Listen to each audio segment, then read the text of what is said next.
There are things we can do. We bring in good news and we give it to you. We judge it for podcast and connecting people and culture from here and up out of the globe. Foreign people who willing to serve. Blessing that time and the efforts are rest. The project is giving us here the premise of them. The work with my life without fear. I lyrical Master. Clay Paris, who make you, I can't ask you to be venue. Say my chenny, Tina can ask my yamu. And he's a no money, and Muaye, yo. And he love Sktv, the best in Liberia. Sktv, the best in Africa. Sktv, the best in Mama Liberia. Must hold by the lofa and grandbaza.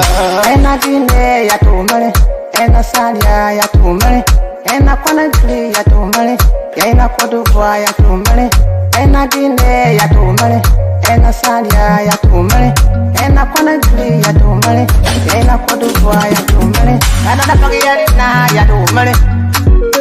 That's the baby, and I forget it now. So she walk on my ya to money.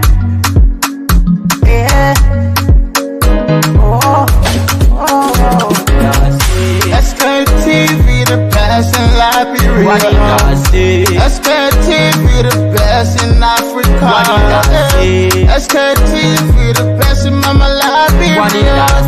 Must hold by the lofa and grandbaza. There are things we can do. We bring in good news and we give it to you. We talk about podcasts and connecting people and culture from here and up out of the globe. Foreign people who willing to serve. The flesh, the time and the efforts are rest. The broadcast we giving a real and the premise my best. To work with my life without fear. From Grandfather Nima to Lufa, from Riverside, River G to Chile, from Cancun, Bombay, Cape Mount, Montserrat, Sano to Backwalu, from Maryland, Bonkan to the Mikey B. We the best in the land, yeah, LIB. We the best in the land, yeah, LIB. We the best in the land, yeah, LIB. Sktv, the best in Liberia. Sktv, the best in Africa. Wonderful day, wonderful time, and it's good to be on your radio, folks. Today is Thursday, for a matter of fact, having to be the 27th day in the month of August, the 8th month, and the year remain the same, 2026. Good evening, good afternoon, good morning. It's getting interesting day by day, and yes, it's not easy, but God is there. Some things happening, strange things happening. Yes, indeed, strange things happening. And my deacon also, is on top of the game or whatsoever thing. But again, God, we are there. People help us. Share the show. Those of you who just joining, that's the best thing you can do for us. Let me see. I'm seeing Sparkle and Koti also joining us. In fact, you say you're watching from New Jersey Estate. Thank you. And Slicky Travel, as usual, always watching here with us. Very soon, the rest of the other team of panelists will join us here. But it's getting interesting though. The drug production site, I will call it. I don't care how you want to call it, but the drug production site. Let me show you the video. Small, what we do, small talking. The drug production site, aka the Kuch. It says something happened there not too long. Two manufacturer company engineer. But again, help us, my people, help us share the show. It's interesting. Good day, good time, good evening. Good morning, good afternoon to all of you. Liberia is getting there day by day, and we will get there by the grace of God. I don't care what you say, what you do, how you think, and everything that's in your mind. But again, let share the show. Those of you who are watching, Steve will soon be here with us. Okay, very good. Steve is already here. So these are some of the veterans. In fact, the chief engineers or in fact the manufacturers. Coach, their news is latest. Steve quickly be come on, dear brother. Good evening to you. Good afternoon. Good morning. But the two energetic young guys you see on the ground, they are the manufacturer of Coach, aka or CKA Coach. I don't know what happened. How they manage their processors or their machine, give them headache, and they have. Boy, again, my brother, good evening. Let me take it for that later on. We'll play. But good evening, Steve. Good afternoon. Good morning. Good morning, Melbourne folks. Good evening, good afternoon. Melbourne, I sent you some kind of video. I know we have a lot to talk about today. Folks, let's share the show. Let Melbourne encourage us, please. Please and please, we have a lot to talk about. Melbourne, I sent you some kind of video because today is Throwback Thursday. We'll talk quickly about the social issue, but I sent you some kind of video. I will send you another video because history is always right. History will always teach us something. I sent you some kind of video, but because there seems to be some kind of noise that will come up very soon. But before it comes up, I wanted to remind the Liberian people of some kind of historical fact. Maybe you got that video. I sent it to you. I meant to send it to the general chat room, to send it to you earlier, but then I thought I sent it to the general chat room, but then I sent it to another chat room. So it's been crazy here. I don't know if you found it. I'm here, Steve. Folks, let's share let it. me see. You. Yeah, as Melbourne is looking for that video, Melbourne will play that video. Just coming and briefly, and I trying want for you to just listen. Okay, good. Because they dropped Benny that we're talking Yes, about. let me see. Let me cue the We're not video leaving quickly. You want to do why it you- before any other discussion, or I should No, Melbourne. Why you just setting it up in in the and queue? I wait just want to. after maybe what we're going to talk Yeah, about before playing it? Yes. Please, I beg you, before you play it, while you put it in the queue, I just wanted to openly celebrate somebody quickly. The Minister of Gender, right? Mm-hmm. The Minister of Gender. I think her last name is Collie. No, her last name. I mean, the woman has done something marvelously beautiful, astonishing. Something that we have probably never seen in our lifetimes. Something that I think we can all learn from. This woman has done a beautiful thing, a big and beautiful thing, like Donald Trump would say. From a social standpoint, as the social chairman, and I don't think Melbourne can disagree with me on that. As the social chairman, I want to take her officially. There are some people that are born to be great, and I think this woman is one of the greatest women on earth. I say this unequivocally because finally, someone speaking for men and on behalf of men, which I found to be very, very interesting, Melbourne. Melbourne, you got her statement. I don't know if you ought to read her statement as a deacon. Yeah. Oh. Are you able to read her statement for the masses? Yes. Thank you, Chairman. So, I think about 9 hours ago now, we woke up this morning with a little piece from the General Minister, like he's already said. So, in fact, for a matter of fact, her name is Pemi Horace Colley. Some of you maybe you haven't come across the kind of name before, but her name is Pemi Horace Colley. And she said this morning, she's been posting. In fact, she's the Minister of Gender. She's been posting lately about things, situation, homes, problems, and children protection, support, and so forth. So today she said, men your money, particularly married men. So if you not get work or not any income, and your wife is working or any income, and she is not supporting you and the children, please be courageous enough to come to the Ministry of Gender and report it. We will invoke Chapter 5.3E of the Domestic Relations Law of Liberia and make sure you get your support. But he who comes into equity must come with clean hands. Yeah, and that's what she said. So, Melbourne, I don't know what you make of that, first of all. What you make of that brilliant... I know as a deacon, I don't know if you need to speak on social issue, but what you make of that? What is your thought? Well, my dear brother, on a very serious note, we've been advocating. So, in fact, we've been advocating for a little time. So, I think you got to also give us little maybe appreciation to also because we've been doing this thing. We've been fighting. Most of, in fact, the victims around the world are men, whether they are boy children, whether they are small size or so forth. We we men, we are always the victim, no matter which situation we find ourselves in. They will always want to pick and choose and make us look like we are nothing. So this morning waking up for me, even though I was shocked, but some of us have been advocating for this thing that yes, indeed, let men be given opportunity, let men to be heard. So for this minister today to come out and write or have this thing posted on a page, even opening the eyes of other people who are not quote unquote reading some of these things, some of the domestic laws or so forth, is now opening our eyes and people are now reading, they want to know about these things. So I want to better take the time to appreciate Paul.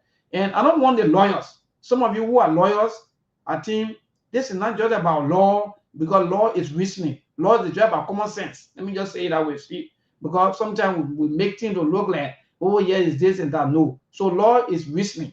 So for them later to come out and make things look, yes, men will work hard for the high-end money. They are no longer into that position, or maybe they are not working there. For example, Steve, you're my brother and you are appointed as minister, and maybe and you open certain number of place or maybe some business, or your wife is also working, and maybe you resign from your job, or maybe something happened and you left the work, and you're not doing nothing. Are you saying that the woman shouldn't be a help to you?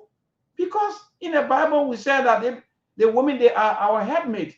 How come they are turning against us? Well, because of the society, the way society put things to be like, and the way society make things to look like. We men, we should take all of the responsibility 100%. That's why today this thing is happening. This law was not bad.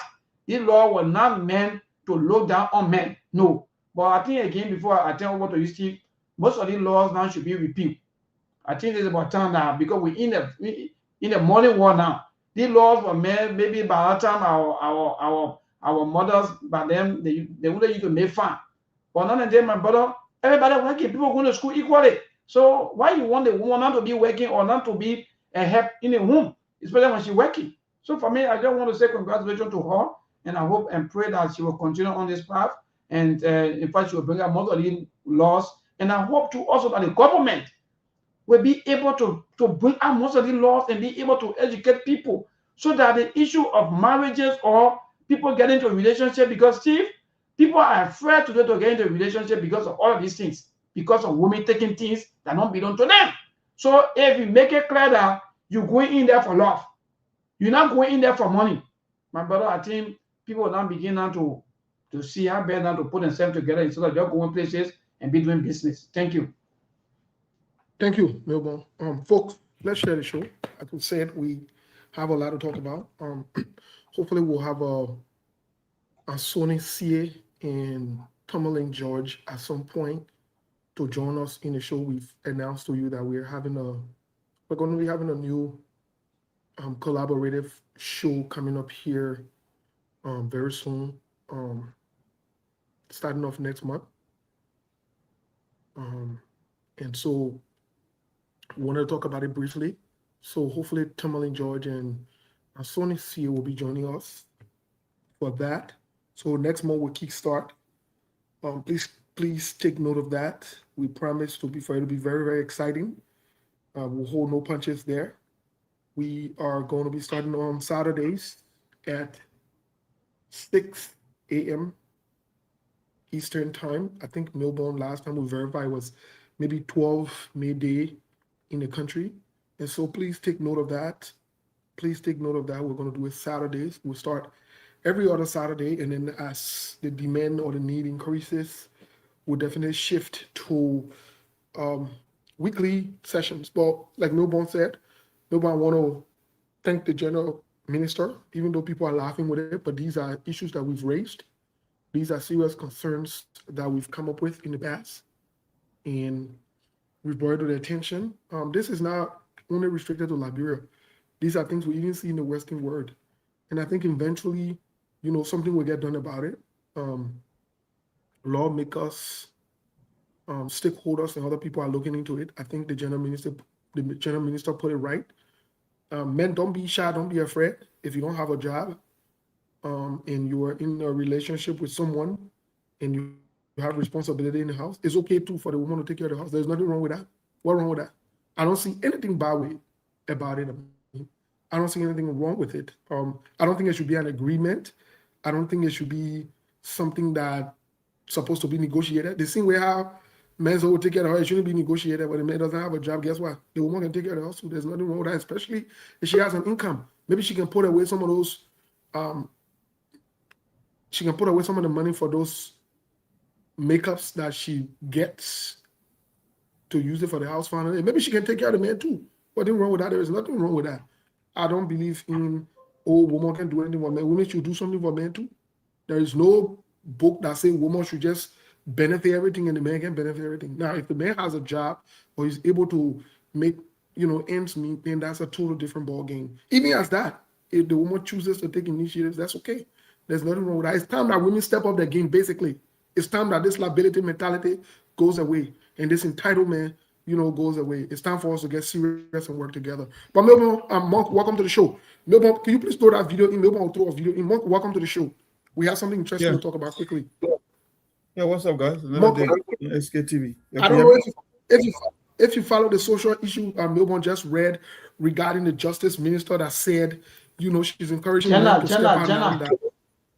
The gender, not the justice, I'm very sorry. Gender minister, thank you, Melbourne, that said, she wrote in a publication that if men or a man who's married or whatever it is doesn't have it, he can definitely reach out to the woman, and the woman should basically put her life together and take care of the home. What say you? If the men are working, what do you think? Well, it's not a bad thing for a woman to compensate. Matter of fact, I don't think you need the gender minister interfering in a family taking care of that responsibility. That's why women supposed to be helper. A woman, the reason the Bible say a woman's supposed to be your helper, that's why your first job on this planet is amazing to know where you are going. Because someone cannot come and help you if you don't have an identity and you don't know where you are going. So that's why you got to look for friends before you can marry somebody and call them your lifetime partner.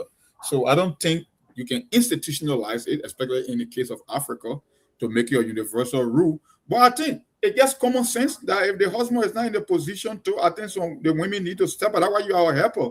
You are almost like the co-pilot. You are there to cover up when the man cannot get it done. I don't know, sometimes, I say women, it might sound offensive, but the reality is they are the most confused gender I've ever seen, or species in human history. You want equality, that's why you get a feminist movement.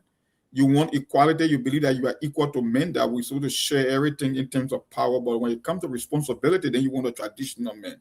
You want a guy who can take the load, take care of the family, be the comedian, the carpenter, for everything.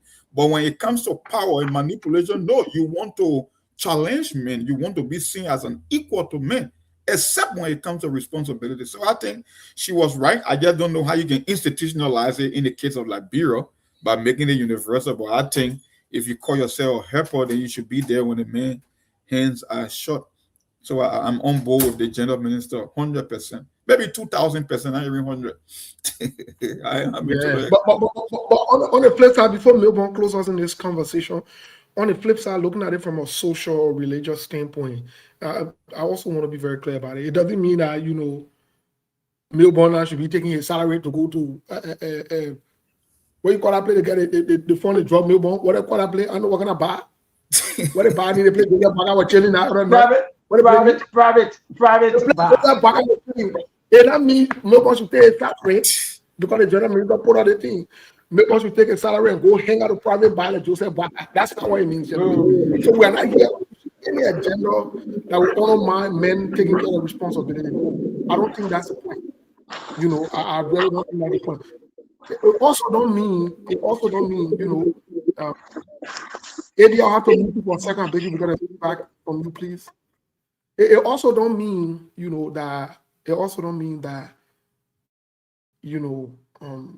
from a religious standpoint, the women should say, well, the Bible said the men should be in charge of whom or whatever, and you give someone with stress.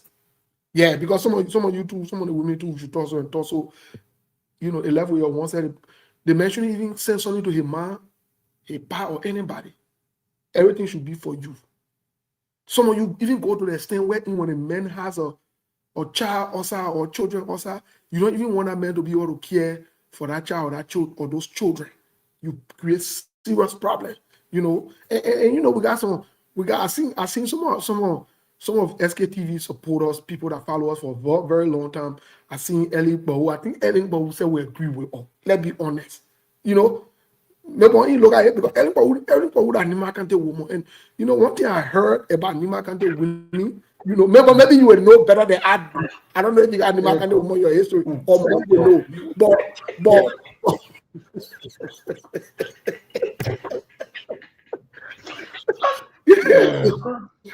you know, we also seen Binta Benete in support again, 100%.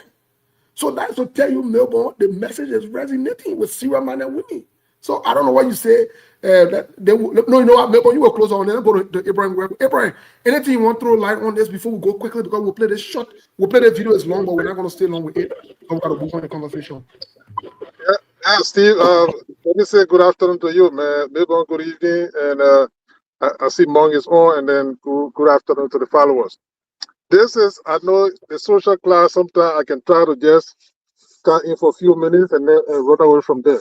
Because sometimes the professor, it can be all over the But listen, Steve, you know, I'm really touched by this situation. I don't know, you guys are stating that I think the gender minister stated something. But generally, I think my take on the situation is that the habit of a lot of our women, not only to Liberian women, but generally, nowadays, what is developing in the African setting, this notion about just coming to grab and go, I am seriously against that. And look, I'm speaking in the capacity, Steve, all of my children, I got one son, but I got a bunch of girls. And I got a lot of sisters. What I would not want any woman doing to me, I don't want my sister or my children doing it to any man. That's the reason why the white man was afraid of this situation. They got something they call prenuptial. Meaning, if neighbor, you got all your stuff, and then a woman come around, and you kind of sense that maybe that goal is only to come and grab, you got to make the declaration on those things, and then you add it in the law so that they will not be in a habit that they will take away everything from you, even whether they got kid for you or not, but they just came in the interim and they want to possess those things. Because I have seen it many, many times. It happened to family members, close family members, and everything. And today, their children don't even have a home. Some of these women are just taking away everything, even to the point that they don't even encourage the family person, mother or families to even come in our home. It's a bad thing, and people need to stand up to it, especially women need to understand that. There should be a concerted and collective effort. If you come, they say when you like the monkey, you must like a black hand.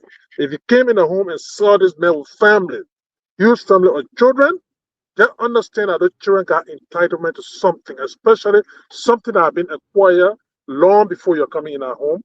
Your conscience alone to serve you those things.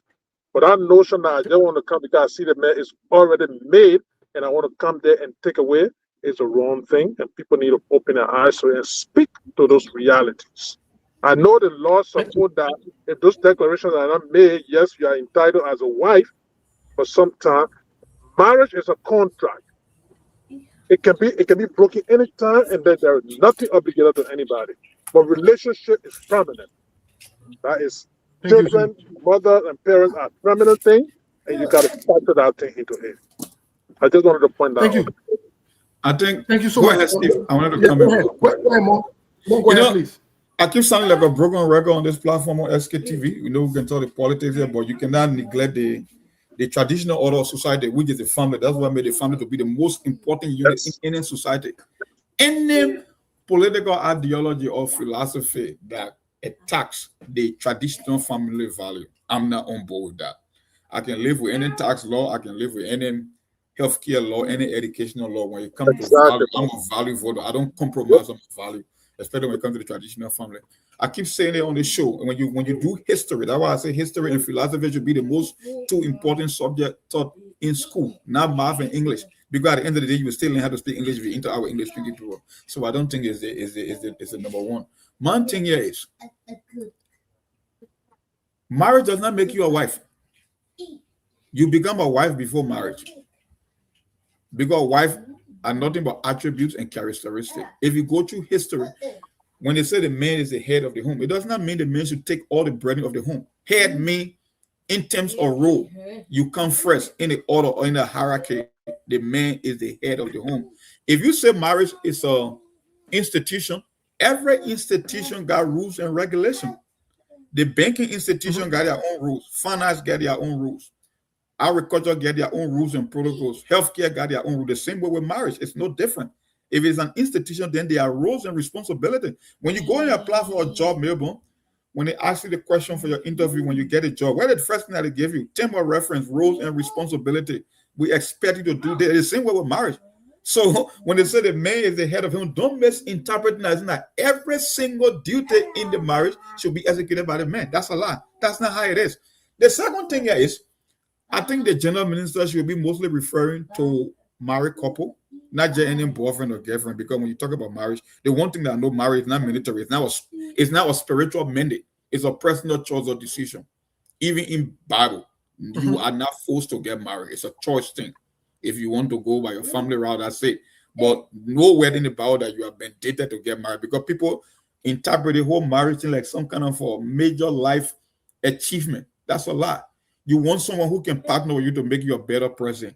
So, like I said, I don't think it should be coming from a gender minister. Any responsible woman, for that matter, supposed to know her role in the home, whether she's married or not. Once you got a man and a woman, the man knows his role, the woman should know her role.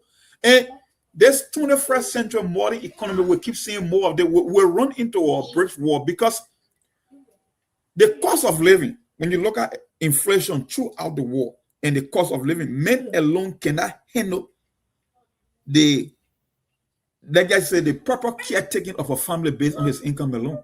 It's not possible. Women are getting more engaged in the labor force as well, because one income cannot even make it. Just child care alone in America, it would take almost half of your income. I'm not talking about even your cost of living, like in terms of rent or feeding or even your car. Just child care, maybe, to take your little baby and drop them off a few hours. It's no easy stuff. Sometimes the state must come in to compensate or subsidize. So moving into the future, I can see us having lots of problems. Maybe that's one of the reasons marriages are failing these days, because women are just getting to know that, you know what, it can always be the man. The whole thing that you were taught from birth that a man must take care of. You know, when the Bible says you are a helper, I don't know about other spiritual texts, but if they say you are a helper, it means you are there to cover the slack or the bases that the men cannot cover. That's just what it means. So maybe the guy might be able to pay the rent, he might put food on the table, but other things, you want to get the nails done, you want to do the hair, the children's school fee once in a while. If you got a job, you got to chip in. You can't force men to start dying early, because that's one of the reasons of men dying prematurely than women. We carry too much burden and too much stress, and this 21st century will not accommodate that. It won't be possible. If you want to run an effective home, there should be some kind of a contribution from the woman. It's not possible to be a traditional wife anymore. It's not going to work, and it will get worse than what we're seeing right now. Yeah. Thank you, Mark. Milborn, quickly, and you will close out on this. I've seen some of our friends, our sisters and brothers are commenting, role of men, per biblical description or whatever it is. And as Mark put it, the current reality in society with stressors, economies are not good around the world, with all this extra thing, but also the hypocritical side of it also. Some people trying to use the Bible as a pretext or as a context for this conversation. Somebody will say, but the man can only become the head, the man is only considered the head of the home when he's able to give you money. But in other way, you disrespect the head of the home, you don't listen to him when the man say, the clothes what you wearing, that short clothes, you say the man control you. Well, who lives? I thought your head's supposed to be the way for direction. That's why your head on your shoulder, right? But if you can't listen to your head and you want to do, your own thing, and you want to handle life the way you used to handle it, or the way you were living when you were single, or whatever it is, well, how good is they here anymore now? What's in you, Milburn, before we move on? Well, Steve, Because I already yes, religious scholar. yes. Again, I just like the way you and Monk you put it, and let me say welcome, Mr. Kone, and that's just it. You know, Steve, for me, some of us, because we having both children, I don't know. Sometimes how our mothers or our sisters, some of them, I don't know how they feel. When you go give birth, either you give birth to either boy child or girl. But you have issues. Steve, sometimes I don't get it. I don't get how they can really think. But you have issue and you want men not to support, like one of you said, sometimes in fact they will even control all of the little resources. They don't even want the resources to even leak out, to even go for you to even give little helping hand to any of your family members. That's why for me, I choose the part of the Bible that said, don't allow anything the right hand do, don't allow the left hand to do. For some of all these are we know the Bible. Oh yeah, oh Steve, if I won't do anything for you, my brother, I don't have to go consult the left hand or the right hand. No. I do what I want to do. I'm done because guess there today, Steve. The little good I will do for you, unknown to my partner or my wife or whosoever, may let them save the family tomorrow. But people don't care. People don't care, my brother. So for me, yes, I support this, and I hope and pray, like I said from the beginning, that's one of the laws being repealed the month said. We in the 21st century, no day that people will go and make fun anymore. No. So the only way is to go out there to work. People will sell, people will work. So at the end of the day, so this stress can be only on we the men. We men too, we have to relax. Because Steve, come on, example quickly before I even tell what to you. What you think that when most of our sisters, when they come from the US or maybe from maybe outside, when they come with a little APM, what you think that in fact that they can always get men quicker than some of our sisters that can always be here and be within time? Nothing, right? It's because of the money. Yeah, they get resources. Yeah, some but you know, Steve, let me just add on to this real quick, please. Yeah, but normally, AB, normally, AB is best friend. They're not talking to the man. It's gentlemen, that guy AB, the social, he's the social advisor, senior social advisor. Go ahead. But listen, guys, on a serious note, like Mom mentioned something about mixing traditional situation that he would never forgo that for the so-called Western thing. It's so true.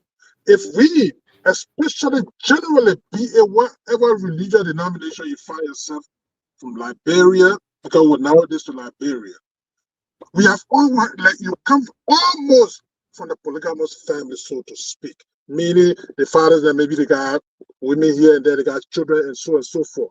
Those women, from what I know, especially my generation, the mothers that came in the homes, not with the ambition of controlling the husbands or seeking wealth or so forth. Their primary concern was to have a home, have children, and of course, all their goal was to protect those children upbringing and support their husbands. That was their goal. A lot of our mothers were never educated to say they're going to look for office job. Immediately came in those home, they found a way to start making business, some kind of independence that they would support their homes. And that was generally across the board. That's why you see a lot of those market women, you see them, how they got orientated and how they came up. So the current world, we need to find our situation. And indeed, yes, things have changed, but we got to understand that you're not coming home for the men to be for you to be the burden. You got the men need a supporting arm, and you should be that supporting arm to help to bring up your children and of course build the home. I think that should be the goal, and people should understand it. You can't look, Master Steve. Thank you. Steve, if I may get a parable, you can't say this pocket pan is so big that you hold it with your one hand. When pocket pan is big and meaning heavy, you gotta take it with your two hands. Thank you. Thank you so much. The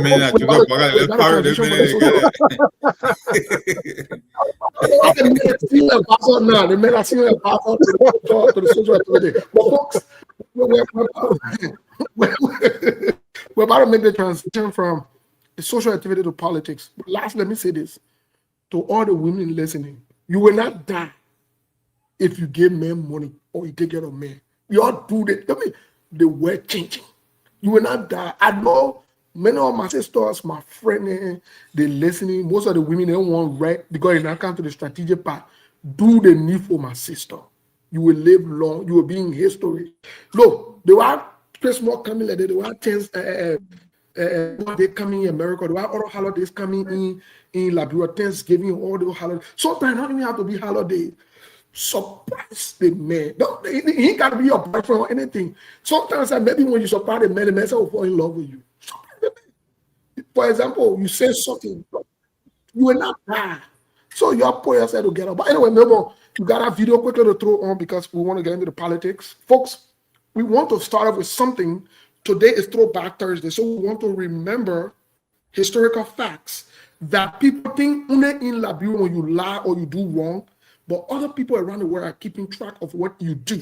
And history will always come back to haunt us or to splash in our faces. So that being said, let's listen to this really quick and we'll get a quick feedback from it. Then we'll play the other video that I found very, very interesting based on what's going on and what could happen in the next few weeks with the whole drug business. Y'all please listen to this video. Y'all listen to this. Stop inviting dictators in Africa to come and address us. Mr. Way, George Way, who was there yesterday, I was talking about the judiciary.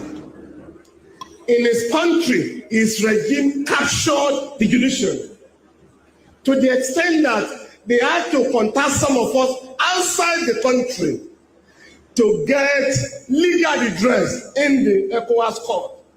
In the case of Madingo, people of Madingo against Liberia, people whose landed properties were seized during the war, the ECOWAS court gave them judgment.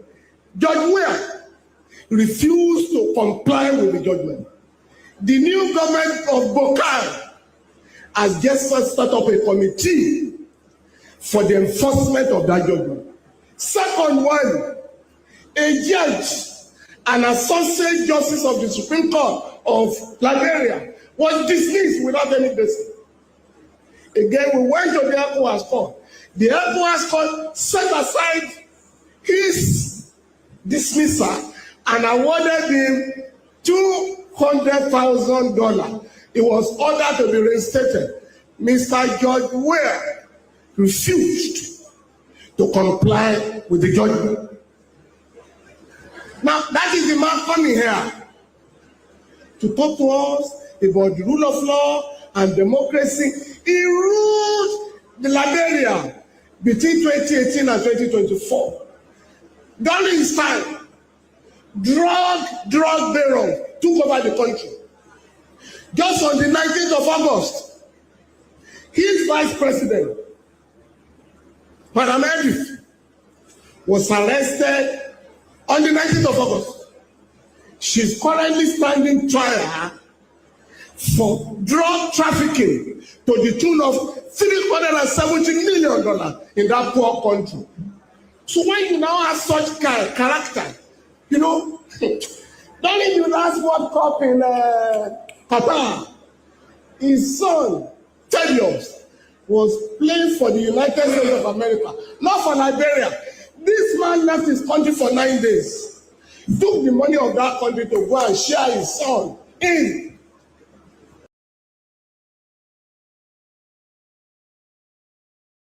Thank you, Melbourne. Folks, the things that we joke with have the ability to come back to us. Monk, let's hear from you. What's your reaction? We'll go to Melbourne and we'll come to AB on this real quick. Monk, what's your reaction? It just means that people are watching. When you abuse your laws and your constitution, including a regional body, people will document it. That's why I keep saying, I will say it on this platform more than 1,000 times. And I think there's another controversy that came up recently from the same Woody Meyer. Woody Meyer said you love your flag more than you love your country. And he was only in Liberia for a short period of time just by his observation alone. And that's just why it is. You don't respect your laws. You don't respect institutions. And you want to come and lecture people about rule of law and governance. It's funny. It's contradictory. People are watching. You cannot be the one talking about freedom of movement when you're seizing baby's passport.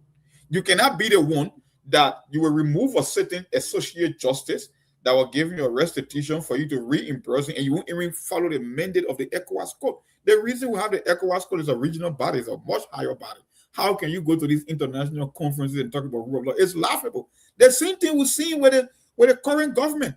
The selective justice, they're picking and choosing, not looking at drugs from a holistic standpoint, even though it's the bigger risk it poses to the country's future. You look at one of the oldest men, I think an octogenarian, maybe I don't think he even know his own age because the year he can call it, not even match the age anyway. You're looking at a man who people have the high regard for, both from a traditional standpoint and just from a biological standpoint, because in Africa, we are a traditional society. We tend to look up to the older folks. We give them high respect because we think that the longer you stay on this planet, the more you're supposed to be aware, to be more conscious. But look at the way Joseph Boga can govern, or look at how he's governing. So the guy is 100% right. And the more we keep doing this thing, like on the hands up, we're not going anywhere. It's not going to get better. And even the people that are in the position of leadership, they are not going to do anything better. Because guess what? They are still endorsed by the same citizen, the same people in the country. They will take a side, like in Liberia. The first thing, whenever there's a major national issue, Unity Party and CDC must first take their position before you can even look at the logic of the issue. And we've seen it with the Joel Howard Taylor case. One day they want evidence, another day selective justice, another day women group advocating because the woman who's being arrested, she's a female. Are you serious? Is this how you are going to move a country? Is this how you are going to progress? It won't work. So the brother in that video, he's 100% right. People are watching and they will document everything that happens in the country. And they will keep reminding you based on your dumb decision. Because every time you make this, Steve, the thing about election, like I keep saying, when you go to an election, you're not going to pick an individual. You are voting for the future of your country. That's what election is all about. The individual on the ticket gets a symbol. You are not voting for an individual in election. And most people get it wrong. You are voting on ideas and the future of a country. But in the case of Liberia, like I said, man, this tribal sentiment, the religious sentiment, the party mandate, it will always take preference. That's what I can tell you on the show. If anybody out there who believe in their mind that we would make progress 20, 35 years from now, you are living in fantasy. Thank you. That's what it is. Thank you so much. Melbourne, quickly. I know you're following most recently. Akara's bill also, something was thrown in his face. And these are some things we try on the show to warn the government ahead of time. People come after and they say, we hate this person, we hate this party, we are disrespectful, we are rude, we are this, we tolerate this, we are angry, we vex. But we are trying to say some of these things to prevent the noise. When the cabinet channel story came up, we told them, CDC, please don't do this. It will bring problem. Maybe here we are today. What say you? How do you react? Well, my dear brother, like Monjo put it in there, you just stated, these are things that, like some of us, people keep reaching out. Sometimes people insult us, maybe you people against you people there, you people that. But Steve, let me be frank. Like we always say here, for some of us who care about our country, the positions is just for a little time. Is an opportunity given to you for you to accept. So I think the former president, yes, indeed, when it comes to the issue of rule of law, he struggled, he failed, he didn't do well. I don't know whether maybe it was party mandate or what really went wrong or what really happened. The lead of Akaros, Moses Gray, Thomas Farah, and the rest of the other crew, they have to put into all of these things today that even get him to where the kind of a situation today that even if you go places, people will be thinking that he found that he abused the rule of law. So Steve, yes, anything you do after serving leadership, my dear brother, people will ask you. People will want to know exactly when you are in power. What were some of the things that happened along the way and how you reacted? So we were here, we were not strangers. Some of us, we saw all these things, even that the men mentioned about the ECOWAS code. People were having issues and they had to run to ECOWAS code, and even including even the late President Samuel Kando's wife. Even that woman went to ECOWAS court. What happened? So, my brother, these things are just so terrible. I don't know how come when people get into power, they feel that they don't have respect anymore for the rule of law. They want to abuse. They want to do everything. And what we're seeing today. So, hopefully, maybe after my deacon tenure again, another lawyer again will come out again and be talking all kinds of things about the deacon, how he behaving, how he abusing the rule of law. So I just posted that, and Tech even mentioned that that was Councillor Arthur Johnson later post not too long when he told, in fact, when Akara Moses we were on the OKFM, not too long. And these things, people start putting this thing in his face. That Honorable Gray, you have nothing to talk about. You have nothing to talk about. Yep. And these are people that stay around CDC today. So I'm better for me. I think I don't end up. Yeah. And just for the record, folks, just for the record, it was not just Akara's grade alone, Thomas Fala as well. But we'll get to that part of it because we'll come to the Unity Party. But Abby, quickly, how do you react to this video? Let me say this for some of you who don't know the guy who spoke. Alana, he's very respectable, respected, not only in Africa, around the world. He's more like the equivalent of Tiawan Gonglo in Liberia. Maybe you need to follow some of these guys. He's a straightforward guy. Alana, he tells you the truth. And in Africa, in most cases, especially Liberia, Nigeria, and other countries where corruption is at the height, they don't like people who say the truth. They don't. They go around it, but they always need people who say the truth, integrity, and so forth. So how do you react to this guy? Because the point this guy is making regarding President George Weah's sessions and coming to speak to the bar in Nigeria, what say you? Well, firstly, my take on that gentleman's statement, in the first place, usually from my understanding that they invite people that the bar of Nigeria eventually come to a conclusion after a series of procedures. That's one. Two, the gentleman pointed out things that really transpired that it became a kind of negative impact on the government. But his utterance, he was much more sentimental than speaking to facts. One, he talked about how President Weah took the country money and went to watch game with his son and blah, blah, blah. There's no other report on it to tell you, as a lawyer, he was too emphatic, and a lawyer don't speak like that. Because he cannot even prove it in court that indeed a leader took money somewhere, or in the case of George, you had to go watch a son game. Secondly, he talked about something that just transpired 3 days ago prior to his statement, that in fact, as we're speaking, the whole drug issue that happened in Liberia, the $300 million drug, is one that led to Joe Howard being arrested. Joe Howard had nothing to do with $300 million. But again, he was too emphatic, and he did not speak as a lawyer. Because when you speak so emphatically, not even allege, I got a problem with you. I see you as a sentimental person, that you spoke authoritative on issues that he shouldn't have spoken like that.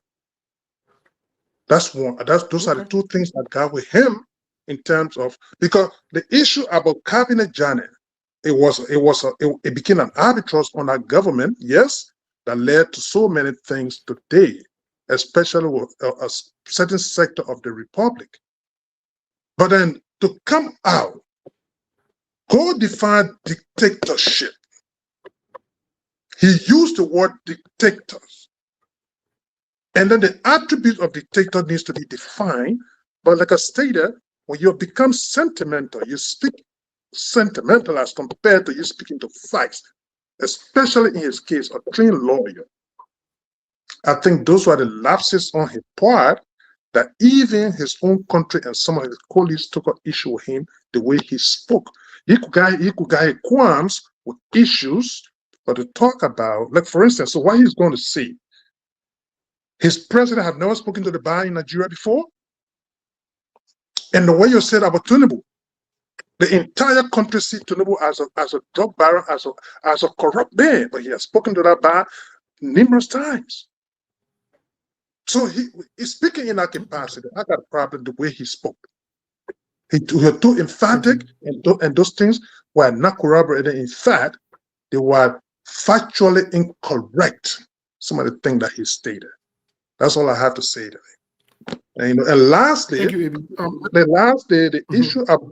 the issue of a Kara's grade. Steve, there are certain things that people got to put it into context. Some of those things that happened during that time, the previous government is haunting the very government today. Some of the things that transpired that today people say, oh, a Kara grade took people on the campus of the University of Liberia, they brutalized students, they did X, Y, Z. Today, look what happened to Akuya, Representative Akuya. They drove him out of that campus. In my opinion, I think it was done right. During the previous government, even the vice president, the fighting vice president, the finance minister, they literally stole them out of that campus. And I think it needs to be stopped. But today, because it got accepted yesterday, it's continuing today. I don't think it's a good thing. Thank you. That's all I will say today. Thank you so much. Thank you. We'll get to this conversation. Milton, while you load a second video, so we can move on from this. Let me say this. While Milton loads a second video for us to move into that. Let me say this first of all. Everybody has the right to their views. I've seen some solutions. So we are supporters writing, oh, the man is not a we are fan or whatever it is. The problem we have when somebody say the truth about somebody we care about, we go in defensive mood. We try to intellectualize it, we try to fight it, but the facts are the facts. And the fact here is, you might agree that he called President John we are dictator. You might not agree about some of the assertions he made, but did he say the facts? Yes. Yeah, Most of the things he said were the facts. Yeah. And we want this time. And he said we. And this so is he's not limited to Liberia either. Exactly. So these are some of the things that we keep saying, folks. Let me say this. If you love somebody who will tell them the truth, we who can say the truth to President Joseph Boakai, President Josh Weah, and any other political actor in our country, we are the one that really love them and care about them because we want them, we're not against the presidency, but we want them to do what. And if we see something that's wrong, we will see it. And that's clear. And somehow we are clear about it. We're not going around the circle with it. We're not going to fool around. We're going to hold the line and keep saying the truth. And the truth is the truth. Like right now, Joseph Boakai is misbehaving. We warned Joseph Boakai and his son for the very first time when they took over. And I know Joe Boakai, Jojo, or Tantan, or whatever their names are, all the other names, me, I got time for it. But we warned them that you can't play a certain game. Because of that warning, we want to take you guys back to something that happened in the history of Liberia. Because it seemed like this is about to happen very, very soon. Melbourne, roll that tape. You're listening, folks. Roll that tape. Let's hear it. Liberia. Our credibility in the world community is on the line. We cannot afford to wait any longer. President Bush has pledged to help to support the people of Liberia. We need to commit troops. We need to commit troops to be up front. We need a robust group of special forces going in with ECOWAS troops so that everyone would know that we're serious. To send a handful of troops in is like not sending any troops in at all. The time is now. I'm very sorry. Can you please take that one? We'll play that one another one. The one I just sent you right now is the one that's supposed to be played. I just sent it to you right now. I'm very, very sorry. I hit the wrong one. And I take full responsibility. Folks, sorry. We want to play this one that I'm sending Milborn. And this, just to give you a quick. The one that Milborn play right now, we'll play again. Because we want to keep your mind, we'll play another day. We want to keep your mind focused on historical facts that comes back to haunt us. Historical facts that would come back to haunt us at some point. I don't care where you go and what you say. If you do the same thing over and over, you get the same result. The one that we're about to play now, for you guys to listen very carefully, because some of you were old enough to hear this. Some of you listened to it on the radio. Some of you watched it before. You watched it most recently. Listen. Good afternoon. My name is Alice Fisher, the Assistant Attorney General of the Criminal Division. I am joined today by Alex Acosta, the U.S. Attorney for the Southern District of Florida, Miami, Art Cummings, Deputy Assistant Director of the FBI, and Julie Myers, Assistant Secretary of the Immigrations and Customs Enforcement Service, ICE.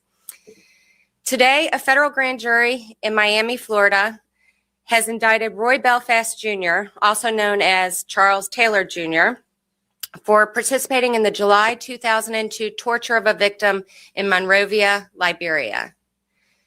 Taylor, age 29, faces 1 count of torture, 1 count of conspiracy to commit torture, and possession of a firearm while during the commission of a violent crime. This marks the first time the Department of Justice has indicted an individual with torture charges.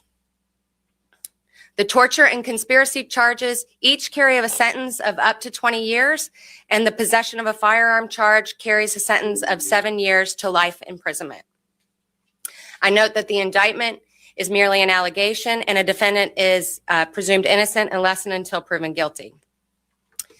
As alleged in the indictment, on July 24, 2002, Taylor was a member of the Liberian regime working for his father, then President of Liberia, Charles Taylor.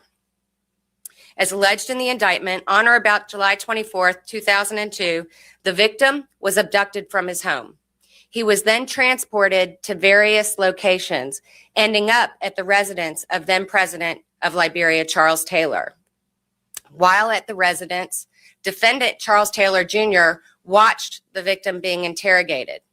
The victim was then taken from that residence and transported to the residence of a co-conspirator. That No, beg you, Chief, will you please take it on the news bulletin? We'll play it again. But I just wanted, because we got to go to the news bulletin real quick, and we'll turn it over to you. Quickly, Monk, let's do a 30 seconds reaction to it each, and then we can turn the rest of the time over to Milburn as he transitioned us into the news bulletin. Monk, how do you react to this? Because we tie this into what's happening with the drug cases and what could potentially happen to Joseph Boakai, his son, and so forth. This is interesting. What say you? Well, it just tells me about the historical nature and the trend, the family name attached to it, and it means that the whole issue of the drugs situation in Liberia is nothing new. It's just escalating at a rapid rate. And whenever presidents are involved, I don't know, for some reason, their sons become almost like an oligarch. They always attach to this thing, because from Charles Taylor to Madame Sally, I can't say Raoul Sally were charged with selling drugs, but whenever a president is in power, somehow their sons always in the middle of controversy, and it's a trend that keeps continuing. Even George Bianca and his son, they were mentioned how there were some of those that escorted or someone that were in prison or someone that were incarcerated and walked them out of prison. So it's becoming of a normal trend, and there is nothing new. But the only thing that made the situation worse, when you factor in the name Charles Taylor, now is the wife from the son to the father, or criminally indicted by war crimes code, then the wife, and then the son. So that's the only thing I can take from this video: the pattern, the historical aspect, and the family, the family attached to the crime itself. Yeah. Thank you. Really quickly, 30 seconds, because we'll come back to this video to make our. The thing I take from this, I think we kind of mentioned in the passing yesterday that if people think that things are not being documented, especially under the auspices of a leader, they are mistaken, because all boils down to the thing: oh, the U.S. sent people in Liberia. Actually, they could be there on the covert operation, but the government, based on my knowledge, have now asked for independent inquiry into what's unfolding. But it doesn't mean that those people are not documenting things, because they got to report to their various capitals. So those things, it might not happen now, but definitely with the involvement, with everything I've been pointing here, trust me, those things are documented, they are on file. And they will come back to hunt individuals or people, so don't take it lightly. That's all I can say on it. Because I know we'll expand on it, and they will come back. Yes. Let me come really quick so we can turn it over. And folks, please, we want you to stick and stay with us, please. And the reason for this is because Monk mentioned something that's very important. Remember how certain time came Tobe, someone know that name. Tobe became the press secretary of the president, implicated the president's son at the time. We had the houses that were built was for him. Yep. Mm-hmm. That was the problem. Now, the CDC rushed to squash that off really, really quick. I'm not sure who did that, but whoever did that for President George, we helped him at the time a lot. It was a good move to clear him off this. Today we are listening to something that happened since 2002, the indictment of Chucky Taylor. That Chucky Taylor we're talking about today. That video you heard playing, we'll play again. That Chucky Taylor. And I know about this. See, the only thing about it now that maybe I'm not back, I just wanted to ask you, the gun possession they talk about, was there a gun possession in the United States here or in Liberia? And if so, it was in Liberia. So are they saying that Chucky Taylor was not? No, the question is, are they saying that Chucky Taylor was not authorized to carry a gun, or what? That's my only. I'm a little confused on that part. The charge on that part. So the illegal firearm possession was not related to Liberia. I think it was from the US. Yeah. Okay, I think it was on the USST. The illegal firearm possession was a different case. Right. Okay, that's why I've just wanted to clear. Oh, you know, because I think it's in the United States. I don't think the US had authority over illegal arm possession. But how you build rebel base and they can't charge you for carrying gun? I know, right? I wanted to clarify that part. Yeah. You in battle, they can't charge you for carrying gun. No. That's what I wanted to say. No. I told president already, man. 2002. President already. Can you read over the tape so that we can play from the beginning again so that we can hear it very clearly? We stopped it at some point because there are other people that have to speak to make the connections from Liberia to America, so you can see the different segments and parts. The question in there. Melbourne, are you there? Let me see if Melbourne is available because the video was up in the back and then I could roll it back. I think I'm seeing already. Yeah, I think he went to set up something. Melbourne, please come in. But just from a general perspective, before we get back to that, just from a general perspective, something we'll come to that. But I wanted to something else that we're going to throw in really quick was about the recording or whatever President Joseph Yuma Boakai did yesterday. I think we're still on the radio because Melbourne is still here. We're still on the radio, so people are hearing us. Let's divert a little bit from the whole Taylor thing. Let's come to the most recent thing because we're tying everything in this, what a drug offenses committed or whatever it is that can build case from one point to another or whatever it is. What do you guys make of Joseph Yuma Boakai yesterday? AB, what do you make of the quote-unquote pre-recording? You know, the only thing, my take on that recording yesterday, Steve, I would just my take on it, I would draw it from how much even supporter of Mr. Boakai were kind of angry yesterday for what they heard from the president. A lot of them classified. I beg you, 1 second. We have Timberlake here. Timberlake he's not going to be here along with us. We wanted to quickly talk about the new show or segment that we're going to be collaborating on. Timberlake, welcome to the show. Hey, Steve. How you guys doing, man? How everybody doing? Wonderful. Great. Good afternoon to you. Good to hear you, my man. Good to hear you. Yeah. George. Good to hear you, man. Yeah, thank you, man. That's what we got to do, man. Right. Yes, Steve, like you said, man. I'm sorry I come in late. I'm so busy today, but anyway, yeah, we're trying to do a collaborative show at least once a week at the end of the week to. Oh man, I think he lost signal. Yeah, wherever he is, he will definitely join us again. So folks, Timberlake will join us again a little bit here. I think he lost signal where he is. But we're going to be having a collaborative show every other Saturday for now, starting in September. The show title will be, the hot seat. We'll talk about everything that happened throughout the week. You don't want to miss that show. You do. We'll be doing it 6 a.m. Eastern time every other Saturday. Please set your alarm, your time, or whatever it is. Some of you, when you come in from the chilling, from the party, or from the club early in the morning, you can join us. Mom, you see the Steve, boy. They been talking about 6 a.m. And you take advantage because in Arizona, Yeah. 6 a.m. Or if you see somewhere, if you see somewhere you want your son to catch you there, and you want to give him on the early in the morning driving, you know what I mean? 6 a.m. No boy be watching a soccer game. I know. Don't mind the man at that time. The sun will be way up in that place, so that's the reason why I talk about 6 a.m. So 6 a.m. No, 6 a.m. Eastern time. By that time, you know, Lemon says some of you be watching our game. We just mute the game and tune into the show. You can still following the game while you're listening to what we intend to make it very thought provoking and very, very, very, very informative. Very informative. Yeah, don't check on it because we're going to be having serious-minded stakeholders, leaders from Liberia around the world to have conversation with you on our show. So please set your alarms, set your time. We'll put the flyers up. Well, the launching date will be up very, very soon. Please get ready for it.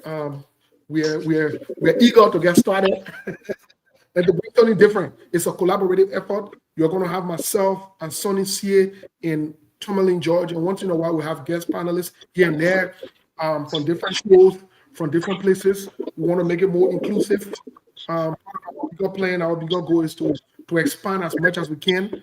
But we do intend to do something because I think with this traditional thing, we got to bring something different to the disco. We got to have a different conversation. But let's bring Tourmaline George on quickly to expand on it before he goes. Tourmaline, I know you got disconnected with us there. Yeah, please, end your thought, please.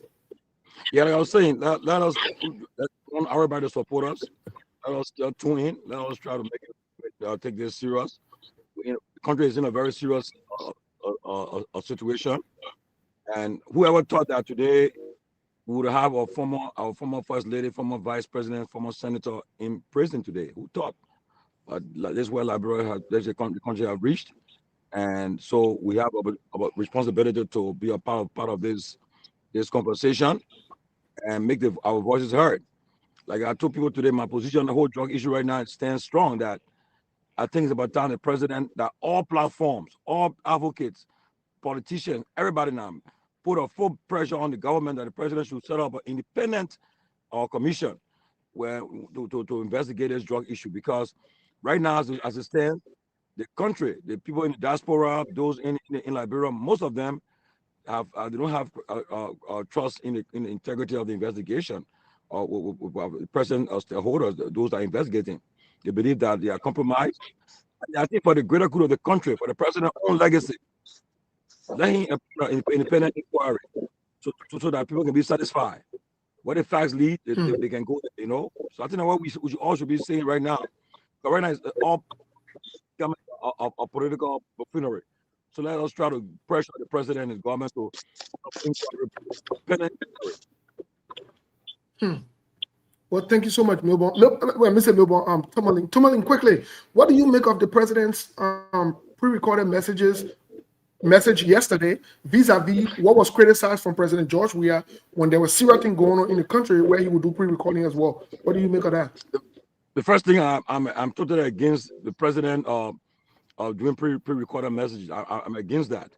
I'm happy that I'm old enough to have lived during the time of Samuel Doe, Charles Taylor, and so forth. Whenever there's a national issue, national crisis, they came to the nation, the microphone, looking at the camera, and spoke to the nation. And that's when you're doing that, people will take that as a more effective way of communicating with the people. That you are serious, right. You see your face, your physical appearance, everything. They know that you are serious. But recorded messages, I don't support the president who argue that it doesn't matter. It matters a lot. It matters a lot.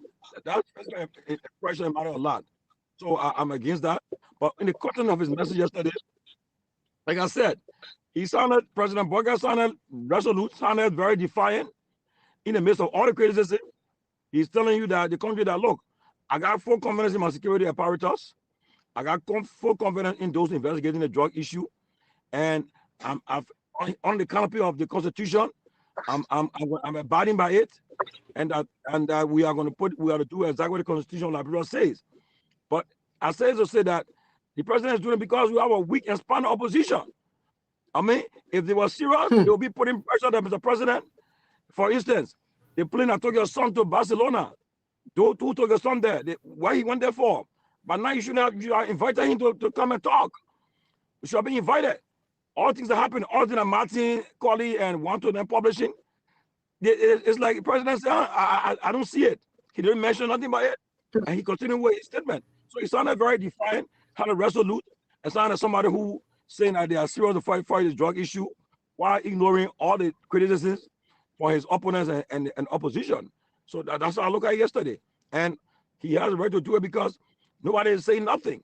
When the issue of former Speaker Kofa came about, where the Supreme Court ruled that he was a legitimate speaker, the president addressed the nation and said, well, I respect that decision, but at the same time, I'm not going to work with your speaker. I work with this speaker that we're talking about. So that's how the president has gone.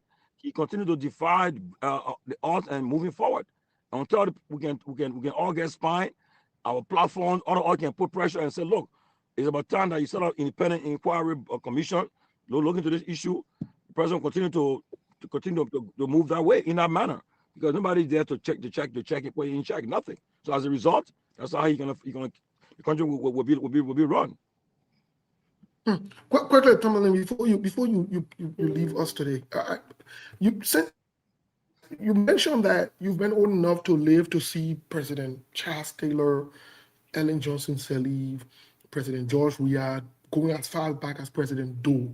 Here's my question to you. We just played a portion of the indictment of Chucky Taylor, for which he's in jail today, connecting it, dating back from his father's regime and his rule or whatever it is. My question to you is, you spoke about, asking questions or investigating the plane that took the president's son to Spain, which is a public record. This is not an allegation. It's a fact that was established and it's a public record. My question to you is, former Vice President Joe Howard Taylor, currently in Saw Beach, do you think we can go any further past this to touch the president's family, or to even go as deep as the justice minister and the police IG and other people whose names have been thrown out in the public?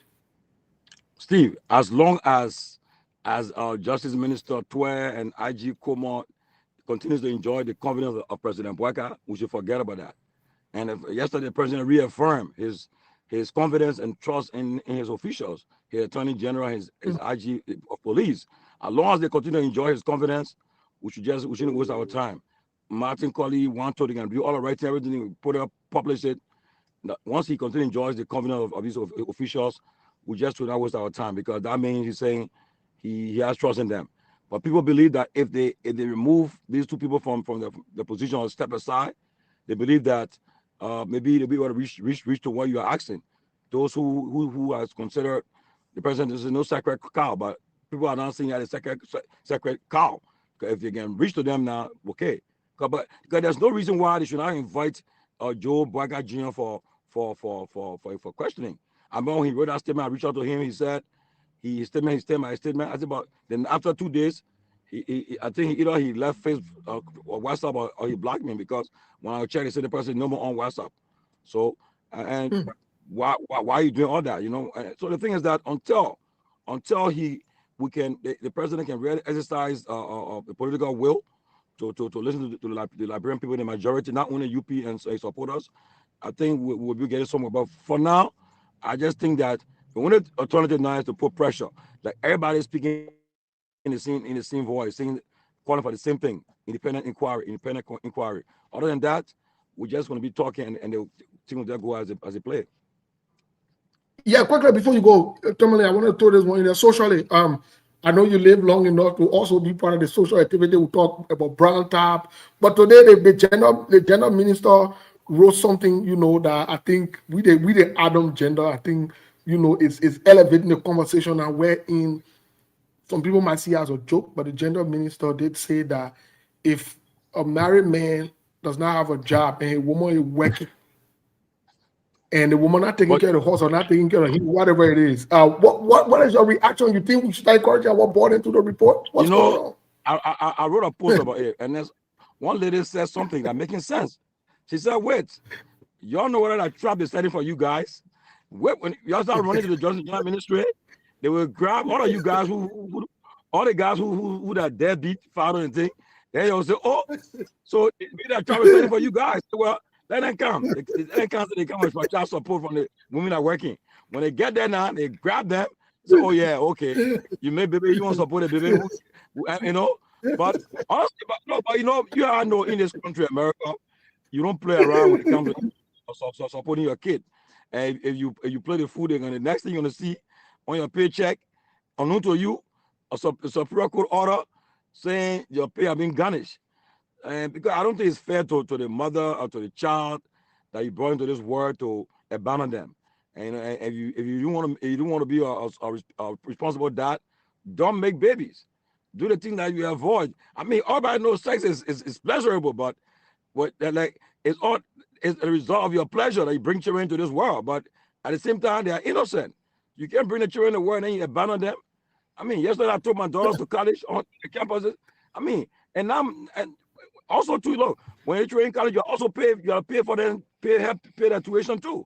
A lot of stuff happens, you know. So in Liberia, you can't making babies in Liberia and yeah, abandon the children. I mean, it's not fair, but I think we got to get rigid with our laws in Liberia. In fact, one of the things when a child goes deliver, when a mom goes deliver to the hospital, right? One of the things the Minister of General needs to do if an underage child, let's say a child that is maybe 16 years old, when they go give birth, first thing you do, you ask that child who the father of this pregnancy, and then you can get it from, because somebody honestly, and Steve, some of our officials, some of our top people there, they're the one who making the babies with each children, and then they don't say nothing. I will take care of the baby, and, you know. But I think it's fair to make baby and yet abandon them. I don't think it's fair at all. I think we should get responsible and do something about it. So the Minister of Gender, I think, yeah, if she's serious, we'll know. But I think she should be on all sides, you know. Because don't forget to in America, women get paid child support too. Some people don't know. I had a friend who made the dollar amount of paid child support to him. So it can happen on both sides. So if that's the case, you do it, you know. Wow. Well, quickly, Abby, hold on. Abby, I beg you. As the social advisor, before you ask your question or make your statement to Tamale here, please. As a social advisor, senior social advisor, you make the strategic point Tamale made that this looking like would be like a funny trap that is setting for our men. And what you look at the whole thing? This is the kind of double-edged sword here. And people have to be very cautious. You know, before you grab it, it's like, and when you drop it, you gotta start cautious. I understand the point Timali is making, and whoever the lady that wrote why he referencing, it made a lot of sense. But whatever the situation, I know it's not a common thing in Liberia for people to be deadbeat fathers. Quite honestly, generally, especially when we were growing up, it was never a common thing. A lot of the guys that over there, they are very thriving, and some of those, again, some of those children are coming to world like now. They are not properly accounted for. It could be some of the attributes that are leading to some of these problems. But generally, Liberia is not notorious for deadbeat fathers. Even if it's thriving, they always try to help their children. So that's my only thing on it. And somebody in the point he made, it could be a trap for anybody that will be irresponsible to fall in. Okay, but I just want to point out something that somebody stated before you leave that has to do with it, having a feckless opposition. I don't think that's the truth. Opposition parties in the past have always capitalized on a given situation to rally. This government, the reason why they are thinking that they are drivers to do a lot of things right now, because one major thing is that you don't have anybody that can come. Everybody the CDC government, one of the rallying situations that they had was the Dillon situation. And the opposition rallied around all the way to the election. So you don't have it for this government. There's no bad for something.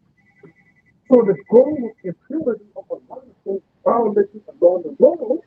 So similarly, if you think that, I think that one of the reasons why the opposition are doing it is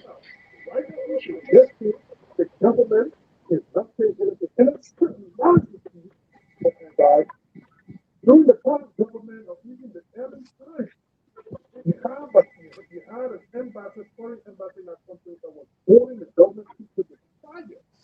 But see, I'm not the embassy currently in Liberia, the ambassadors in Liberia, they are not speaking to some of those people, right? The foreign ambassadors. I mean, I would say that hypocrisy. They are not. They are not issuing. Thank you. They are not giving report on issues. Maybe they don't know. They understand, but I'm not hearing those things. So they like the government people. Thank you. Listen on issues, right? That's all I can say. Thank you, Amy. Thank you. Thank you so much. Monk, quickly, what do you make of the twist or the monkey wrench that Tourmaline just threw in there? Because I think that's a little strategic. Which twist concerning what? Well, Tourmaline said we can look at it from another side. Maybe the minister, the minister of gender, they're doing it strategically to catch some of our men who don't want to pay child support or who ran away a long time ago. They're trying to basically fool them to show face. Well, I don't know. Maybe it could be, but I don't think that would be the true intent because child support goes by employment opportunities, and you don't have a lot of job in the country. So if you cannot even make it effective with the men, what make you think you'll be able to institutionalize it with women? So the thing here is, like I said, it all depends on the responsible women, the one that are doing better, the one that are gainfully employed. If the man is out of job, I think it's your responsibility as a honest female to be able to cover the slack financially, taking care of the family or the children. At least best case scenario, the men will always be the one to hustle for themselves. But I mean, if you have a kid, Steve, there is a reason, like I keep saying, men die prematurely than women. We carry more burden. The societal expectation on men is very high. You always call men a failure. When was the last time you heard them calling a woman a failure? So why? If we live in a modern economy where people are gainfully employed, including women hold some of the top positions in society, why not carry some of the financial burden, making sure you maintain the family? So I just think it will be in good faith to do it. I don't think you need a gender ministry to tell you to be able to help pick up the slack from the men when it comes to the children. So maybe it could be, but I don't want to go to that. I won't say that it's a trap for men because even with men, it's not stay effective in Liberia when it comes to child support. A lot of people are falling through the cracks and they are still abandoning women and their children. So it will be a tough argument to make concerning that. Anyway, well, I'll stop there. But let me ask a question. Okay. Wait, yeah, but is there a way that to track people, for instance, right? We send remittances back to Liberia all the time. Mm-hmm. There's a way that the government can keep track of, because you know that, for instance, in America, when I know a friend had a car insurance issue, right? I think it was an accident. And for him to receive a settlement, when he looked, boop, he said, my man, the people not take my money. I said, what? He said, oh, it's not child support. So I don't know. There's a way they can track people, those who receive income earnings of different It's forms. easy. Very easy. I mean, it all depends for the government to request to go to the point of sales, or how you call it, the money transfer services, because the money transfer is already documented. It will report as income in the system here. So the only thing is you need a government like bro putting in place that system wherein they will be communicating. I get data communication between two processing systems. So if you're receiving regular remittances in Liberia, then the government, I don't know how they will be able to enforce it, but the government can put in place a system wherein at least you can pay some remittances to your children or to a child. It will be very, very easy. But then the question is, you cannot tell how consistent the remittance is going to be, because remittance is not like an income. So what happens if you have your mom in America that send you a regular stipend, but then she ain't sent it for the past 2 or 3 months? Well, who say that the child will be waiting for the next remittances before you can be able to pay the back? No, I mean, like, NM means anytime you get money coming to you. Because anytime, yeah, they can do that. They can do it. Basically, honestly, be frank with you, though. There are some friends, some our brothers, them who they be frank. They're making the money, but sometimes you abandon the child because you want your break up. They want to get a different boyfriend now, and you're getting vexed. You know what I mean? I don't think we should. The innocent child should suffer. You know, Somebody just brought something all important. You know, the kid that doing the good work gesture, this random out of Canada, they call Hamidu. He did some recording yesterday about this lady. Like, she live in some slum community, like the water in the woman's room with the children. Wow. She said she and the guy have 5 kids. One of the kids passed. The older one, I think he was hijacked. He had a bag and they ended up killing him. They took the bag. And she stuck with 4. She's a teacher. Mm-hmm. Yeah. And she stuck with 4. And for some reason, the guy, like for no reason whatsoever, he just abandoned that woman with 4 kids, and he's currently living with another woman. So some generous Liberian, somebody, I think so far she got, I think like $250 because somebody sent 150, another person sent 100, and I know more will be coming in. But the question is, like you said, there should be some kind of a system in place to make account for these AWOL men, most especially men, because it's a culture in Liberia. Why you think men with this own pregnancy easy? Because they believe they can get away with it. So it's not only about the women, it's also the men. It's very horrible in Liberia. You can just have a bunch of kids by a female and just walk out of their life. No looking back. It's not an easy thing, man. It's sad, man. It's Thank sad. you. Very Thank you so sad. much. Folks, quickly, let's get reaction about the whole Joseph Boakai. I know Tommy spoke on it. Joseph Boakai, the tape that he's on, the tape recording or the message that he recorded, pre-recording message that he sent out. Let's get, I know we lost Tomaling again. Tomaling is on there.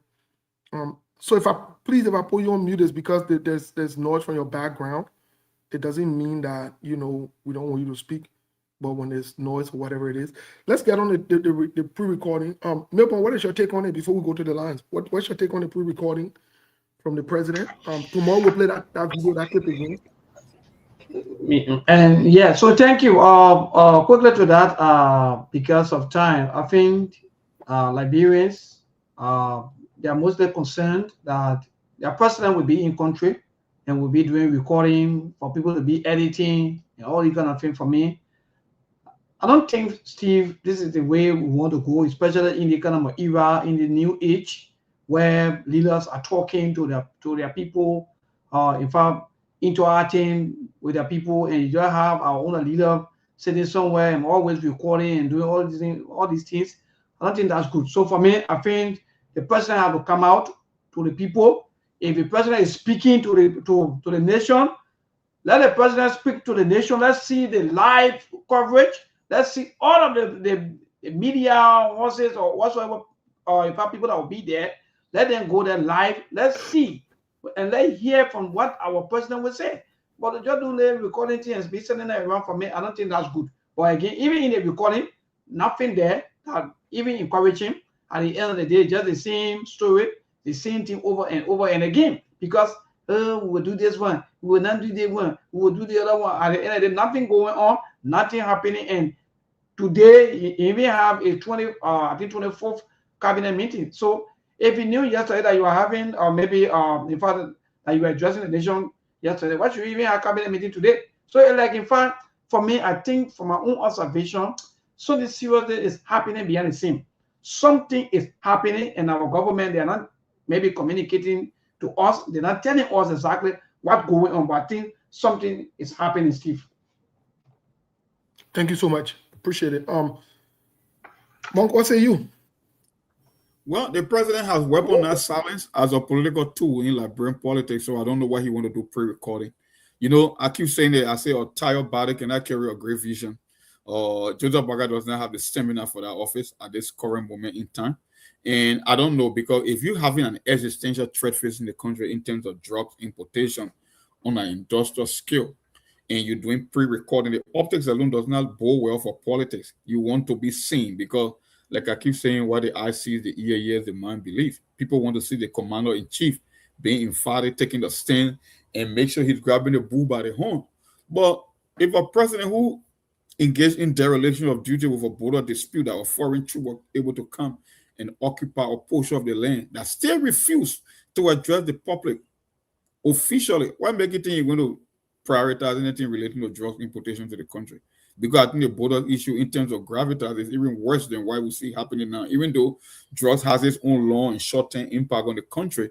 But we're talking about immediate threat. I'm talking about a physical and immediate threat like a border dispute, foreign troop occupying your territory, and we never got any official update in terms of a live or press conference from this president addressing the issue. What makes you think he's going to take the issue of drugs seriously? That's why he's doing pre-recorded speeches. That's how we interpret it. Well, AB, what say you? How do you? Yeah, with regards to President Boakai's statement yesterday, I think I was replying before me even on that. But here's the thing. My first take on a particular speech is the result or the response from even some of the rescue missionaries. It was not favorable. It was brutal to the point that it's reverberating in the cycles. To the point that they said the president, some of them illustrated the president was not sincere. The president was categorically misleading the nation. He's not trustworthy, and so on and so forth. But Steve, why should I be in a position to even respect or take into consideration the statement from the president?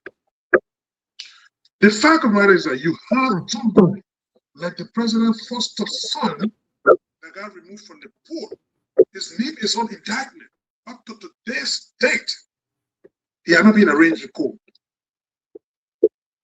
Yeah, this is the very president that told you, if I knew about this construction in 4 years, I would have stopped it.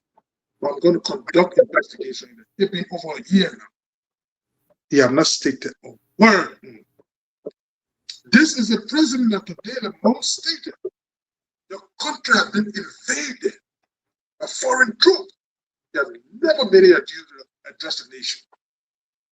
But you can muster the courage of this should be the 24th cabinet meeting. You will sit there face to face and speak to your cabinet official. You can muster the courage to take to the airways and speak to your people or pre-recording something. And what is so mind-boggling about this thing, Steve? Nowhere in the world that you have a person acknowledging the fact that they have spoken to a drug baron. And they acknowledge that they communicated back and forth. And up to today's day, that person cannot even be brought for questioning. Forget about the arrest. But to even be invited for questioning. But then you pass around similar thing. That a former vice president, he said he spoke to drug baron. They had communication.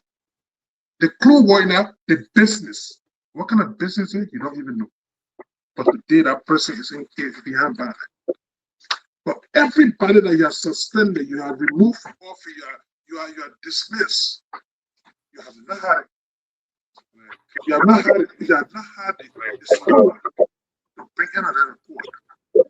Your police IG, from all indication, even rescue missionaries are telling you that this police IG is definitely compromised. When you take to the airways or you report a recording that you still got confidence in those people. The Justice Minister, and yesterday you want for people to take it serious. This is a president that is using everything with his government to cover up situations. They are not sincere about what's conspiring. And now, lastly, Steve, what is scary here? I told this guy, I told me about it yesterday. The Samuel Doe regime weaponized coup attempt to go after the political opponents. Steve, I know that you might go almost every other day was coup attempt in Liberia. And they were always arresting political opponents. This particular drug situation, to get even a political opponent, they have weaponized it and they're going to weaponize it even more to silence political opponents. All they will do, will take you to court or defend yourself. The question they're saying, who is paying the legal fee for those things? So the court will just be there and go defend yourself and the way you get exonerated and you walk. They are weaponizing this particular drug situation and people need to open their eyes. So I don't trust any other thing. It was not well received. His speech was not well received. It was even condemned. Rescue missionary. They are frustrated, and a lot of them, where many ones, they are even questioning the sincerity of the government when it comes to this thing. Whether it's not about witch hunting. I know some of them can say, "Oh, witches need to be hunted." So be a bit sarcastic about it. But this is a wish. Thank you so much. Well, folks, let me give my AB, you have from the internet. Thank you. Let me give my take on it. First of all, let me say it and let me be clear about it. You know, everybody got words they can use when they're speaking. Me, I let it be clear to the point. I might not use disingenuous, president not being truthful, president misspoke. No, I don't use that. I'll go straight to the point. Joseph Boakai is disrespectful. He is very disrespectful to the Liberian people. Let me say it again. Joseph Yuma Boakai is a disrespectful man. He not only corrupt, incompetent, inept, a liar and a deceiver, but he is very, very disrespectful. And the reason I say he's disrespectful is because the issue of the drug is not your everyday thing. Even in these Western countries around the world, people take them very, very seriously. People take them very, very seriously. I remember President Donald Trump, who, when he first took office, when he won first in 2018, one of his very fights was against drugs. He came to the podium and he addressed the people. I say Joseph Boakai is disrespectful because he can find time to talk about other foolishness that don't benefit us, all of recklessness, and all of unserious things that are not taking the lives of the young people and threatening the future of the country. When you ask him about serious things, he will check people out and act like he's smart. The last time I checked, he's not smart. Because the last time I checked, he hasn't been in school.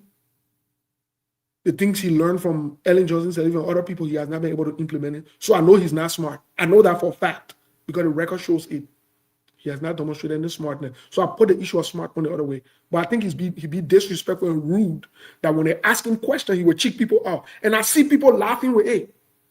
People should not be laughing with it. Those are disgruntled behavior. At his age, he should not be behaving disgruntledly. When we say these things, people get vexed. They say, oh, the men are old men or whatever it is. I don't care about all your foolish titles. You can be 100 years old. When you misbehave, I will say you misbehave. I'm not into that your funny thing you got going on. Me, I'm not part of it. I might not be your normal or your natural person that you can listen to on radio, you can listen to on Facebook, whatever it is. I'm not part of that. I don't subscribe to that your traditional cultural thing. No. If you're an older person and you misbehave, I will say you misbehave. Because older people should not be misbehaving. Older people should not be lying. People should not be disrespectful. This drug issue is an epidemic in the country. You guys don't know that. You know how many people are impacted and affected. You know how many mothers are crying silently for their children being on drugs and they can't even afford to take them to a rehab or somewhere to take care of them. Do you know how many of these people? So when I come to this kind of conversation, I don't approach it with, the president was being disingenuous. I ain't got time for that. I'm not part of that. The place where I will use the word disingenuous, when I get there, I will use it. I use the words to educate people. When I meet up with my fellow people who all get PhD, and play I can use disingenuous all the book.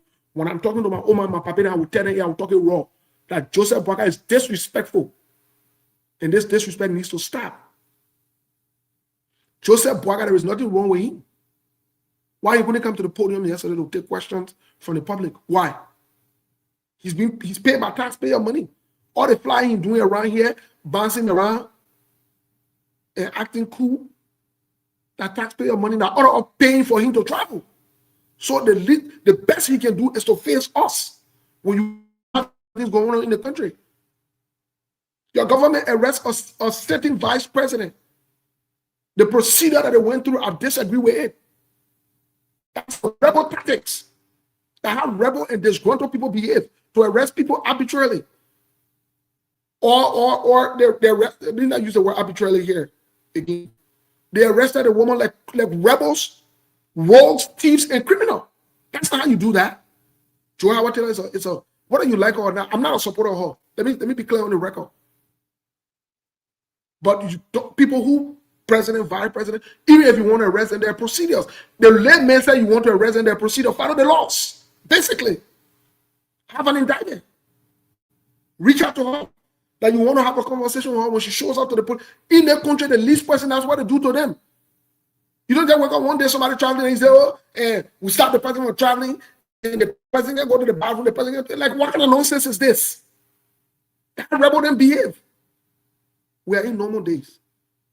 Second part of it also, I don't know if the pre-recording was doctored, especially with technology now. Anybody can change anything. For all I care, Joseph Boakai will come out tomorrow and say, "I have voice on that thing." What will say? What will say? So when I hear people passing around and say, "Oh, Joseph Boakai spoke to the nation," Joseph Boakai didn't speak to the nation. Just stop that foolishness. Can I get serious? Joseph Boakai living in heaven? That he can come to the radio or the TV and talk? He living on a rock. When we talk, the thing people get vexed. For me, I don't care.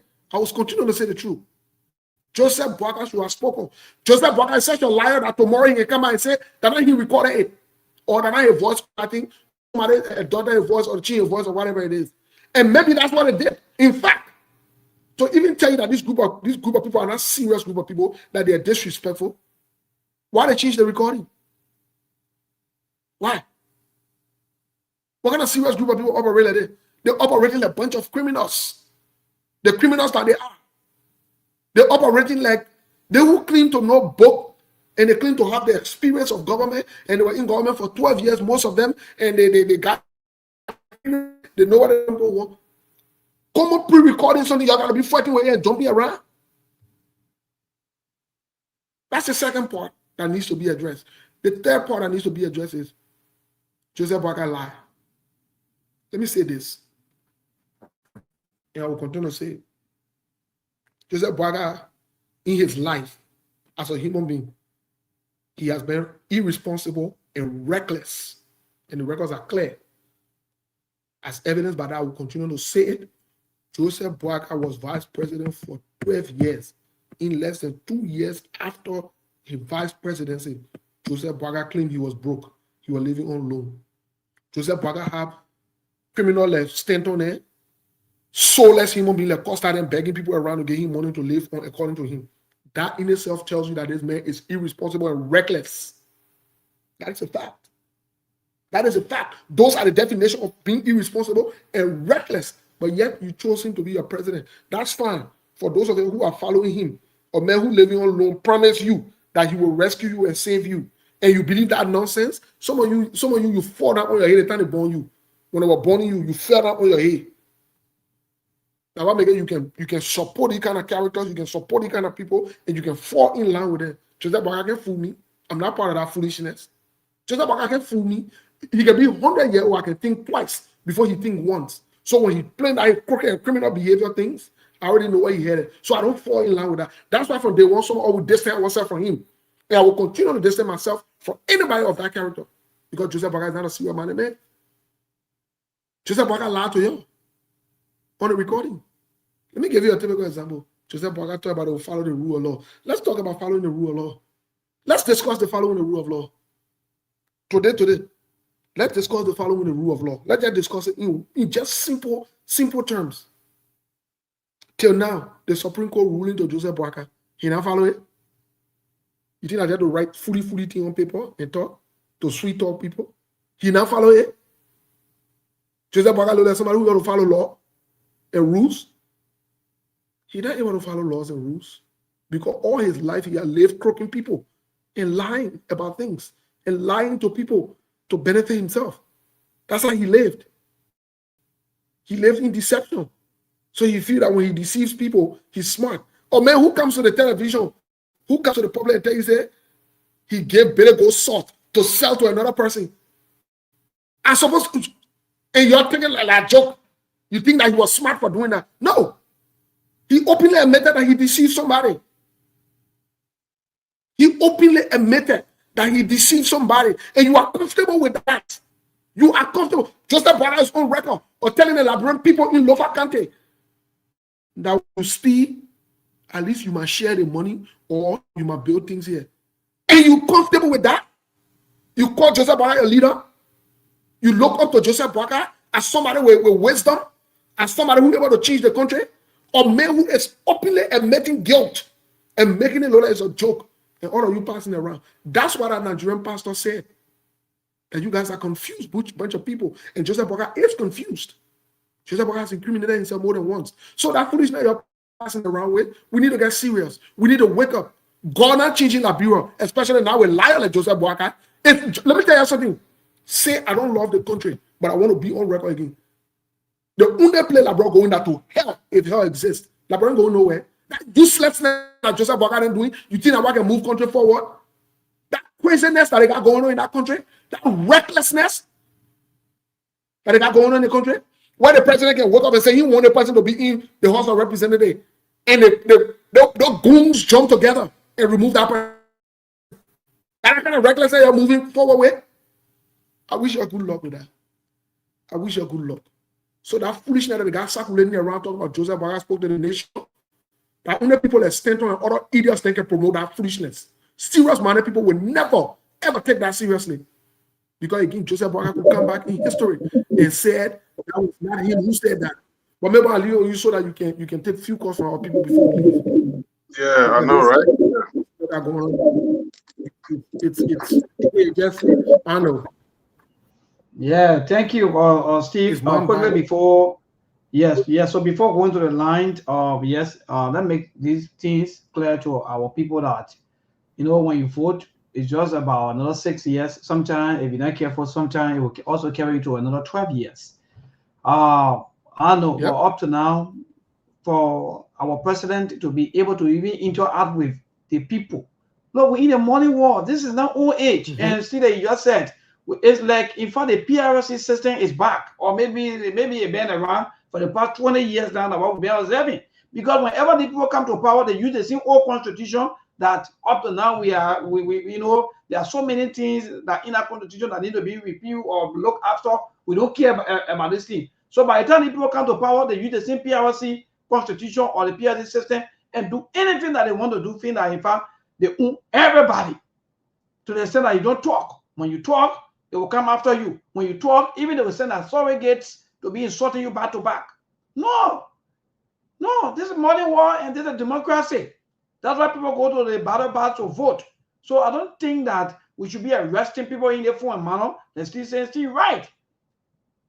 Even the layman out there, that's why when I see some of our people out there, some of you who don't even know any police officer, or in fact you don't have no contacts. When this thing happening, instead of you asking all of the tough questions to understand how this thing happening, no, you don't care. All you care about is the political party. And the political party headquarters, see now, NEC is also toward political party headquarters. See the political party headquarters. See how the political party headquarters look. Like animals living there. Some of the political party headquarters. So they get to the political party and they take your resources. They treat you anyhow they want to treat you, and you feel happy and you feel comfortable with it. So let's move to the line to hear from our people. That's it. We stay into the PRC system where people can arrest people anytime. Even if you want to try to say don't talk, or if I jail the person and do all kinds of things. This is not how it's supposed to be like. Even if somebody commit any kind of crime, the person not running away anymore. It's probably at that level. At that level. So we should burn the country just because of 1 or 2 persons? No. Like people should stay with me. Well, we did that, we fought the war just because a few people believe we killed almost 250,000 people. But anyway, let's go to the lines to hear from our people. Sorry, some of you who are following the broadcast from the beginning, we've been having some technical issues. Yeah, but at least maybe now you can put in your calls 0770-203-1255. Take 3 calls and be able to go back to our team and go home for the day. Again, 0770-203-1255. That's the number to call in quickly and be part of the show here on Truth FM 96.1. Yeah, we've been having some technical glitches. Not too long. In fact, we didn't even take notice. They were doing the news break before we got to know that Yes, so these are kind of a question. What happened to Macria? There are a lot of people. Even the John Dean. The John Dean are also have been mentioned. In fact, the guy that even allegedly received the 10,000. Where is he today? So what kind of law that you say that the justice system and the rule of law? Which rule of law? Which one? Well, anyway, let's take a few calls. 0770-203-1255. That's the number for you to call this evening and be part. Sorry, we apologize for whatsoever thing that happened along the way during our broadcast. We were Yeah, we sometimes this thing happen, but again, we're good to go. Some of you on the WhatsApp, you can also call in and let's see as to how we're going to get you through. Yeah, but let me see quickly, Steve. You can continue because we've been having some technical issues with our network.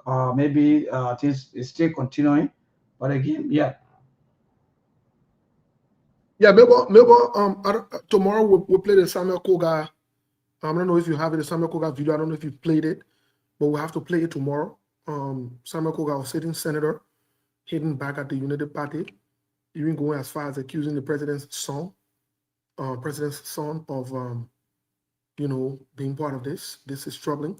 But someone raised an important point, I think it was Timberlane George, who raised an important point about the opposition, or either Timberlane George or Mr. Cornet. One of them raised that point, and I think that's an important point, Mabel. That's an important point to keep into consideration. The government has been able to scaffold the opposition, and that is a problem in itself. That in itself is a problem. And so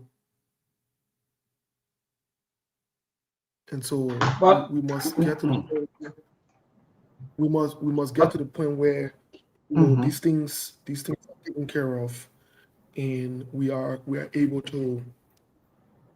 The opposition is able to stand up. Let me say this: we said on the show, Milbo, and I'll turn it over to you for you to maybe take us into closing here. Let me say this: we said it on the show that the opposition, the United Party, has no ability to win the election 2029. Don't mind all that foolishness they're talking.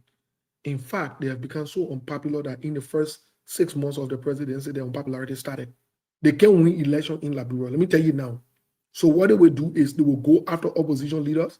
Some of you, they will keep you in court until 2029. They will keep you running around. The United Party strategy we told you is very simple. They will poke case on your head. They ask you to fall in line with them. If you refuse, they keep you running around in court. They will keep you running around in court. Secondly, they will go after all the opposition leaders, key figures. They will use the courts to go after you. Let me say it today. They will use the courts to go after you. We are not hiding it. We're not shying away from it. We stand by what we said from day one, and we continue to stand by it today. We said we'll go after Joe. We are watch and see. We told you that was one of the biggest goals that they wanted, to go after Joe. So they were finding different means, whether it's Nathaniel Maggie or whoever it is, they will go after all these people. So don't waste your time. Don't go around in circle. That's what it is. Milbon, what say you? Yes, Steve, to that, I think you are quite correct. In fact, we've been saying all of these things, I think, from the day that in fact, the rescue government took over, even though from all indications, they are the one been fighting, because in fact, they've been fighting themselves, because from all indications, we all have, in fact, we've been complaining about the opposition. How come they've been quiet? They are not talking. So I don't see anything, Steve, for example, if the opposition is quiet, they're not fighting you, and you keep on manning yourself, because from all indications, Steve, like Senator Dallas did not say once upon a time that they fought harmless war. Even that had to do with even Yeke Koruba. Everything that going on today that bringing all of the tension from nothing tension instead of them focusing on what they were voted for, they are deviating from all of these things. They're just looking for tension, looking for noise, looking for this, looking for that. So let me even talk about the lawyer from Nigeria accusing him, or maybe the former vice president, of being involved in the $317 million war for drugs. No, the entire indictment mentioned the current drugs. I don't know anything of that. The only thing is said she received, I think, something around 15,000 in this month. So whether it was for the drugs or whether it was for her bereavement, because mind you, though, I think sometime in January she lost her son. So whether maybe that was her bereavement package or that's something we don't know. So up to now, they are yet to tell us as to what really the woman, her involvement with drugs activities. Because if you go back to 2021, 2022, then I mean you are looking for trouble. Then I mean I think then you are now very down to serve the Liberian people. So for me, yes, they will target some opposition figures, especially the main opposition rather than the people looking at whether it's CDC. They don't get time for other political parties. They may be friends with you, Steve.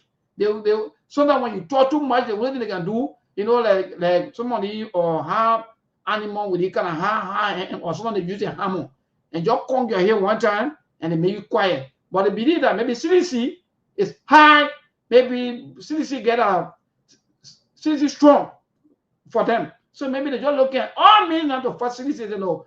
Apart from CDC, all the other opposition political parties, we can control them.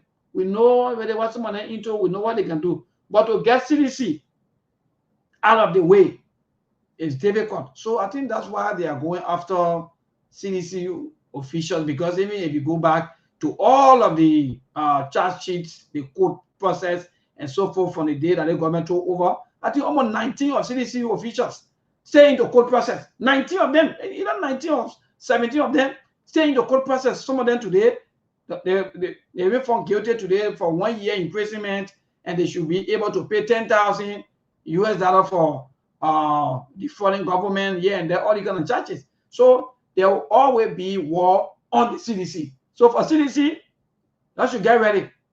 They will fight you.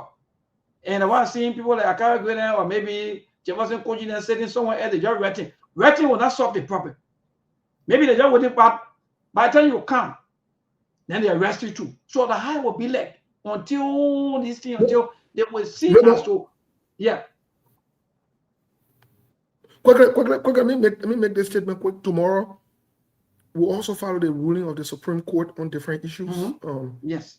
We'll talk a little bit about Honorable Yeke Koluba, and as to some of the things he's been doing as well, his personal tour that he's been going on. So I want to leave it with you for the rest of the time. Folks, thank you for joining us. Tomorrow we'll be on by the grace of God. Milborn, I turn it back over to you. Thank you for the time.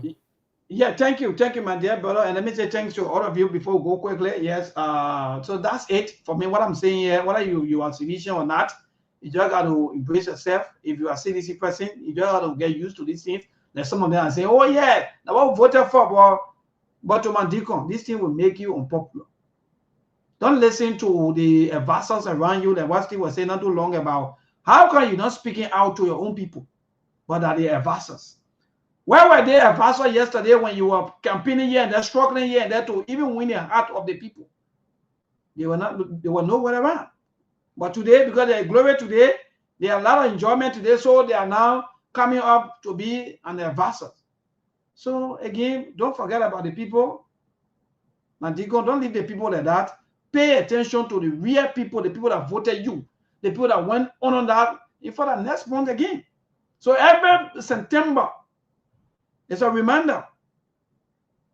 Every September, it's a reminder for those people who lost their relationship, who lost their property. Some of them, they lost everything just to bring you to power. But today, you don't have time.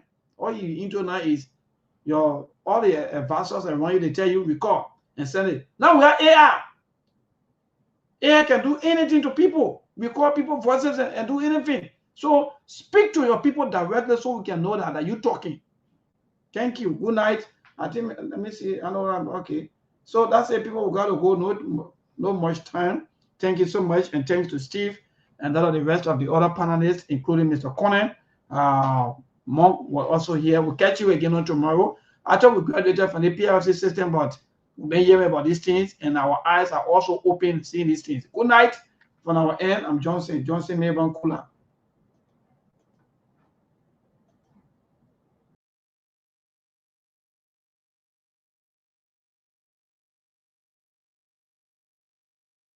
Agency, along with some member of the National Fire Service, that this house caught on fire, and at the same time there was substance in the house seemed to be a narcotic substance. So those that went in to help quench the fire, they just got on fire and get these people to be unconscious. Some of the people that were on the scene are here lying down unconscious because of the juice that was found in the house and that got on fire. So the lady in question, she lived in the house where the drugs were, and the house got on fire. She's the one sitting here shivering, and I don't know while she's sitting like this. All right, so this brother lying down here, he have been lying here for over 10, 20, 30 minutes. All right, so this happened here in 72nd, and another fellow is also lying down here. They have been lying down here for a long period of time now. So the fire service came, helped to quench the fire. This is the house in question. I'm not going there. So the guys here are talking to me that the drugs odor in there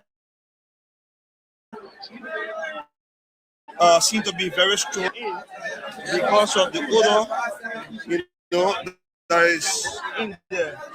So residents are here, expressing this satisfaction, this enchantment, and the way in which the people or the lady in the husband carry on this just activity. So, and some other senior officials from the fire service and the Drug Enforcement Agency are here on the scene, monitoring and also having conversation with.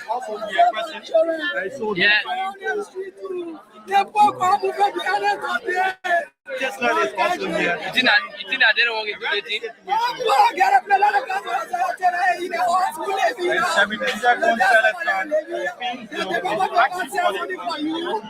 You live around here? What brought you here?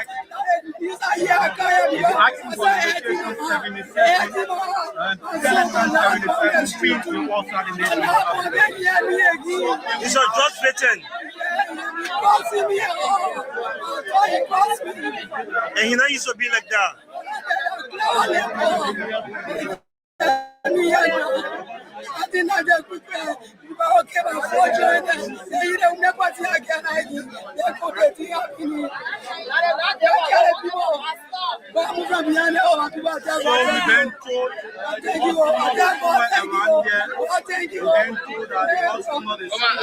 How long you been in the community for?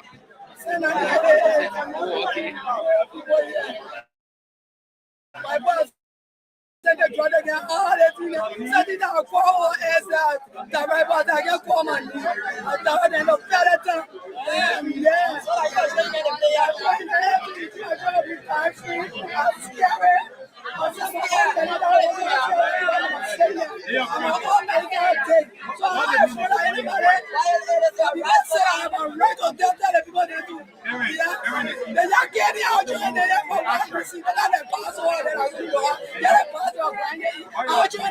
What did they want, Granny?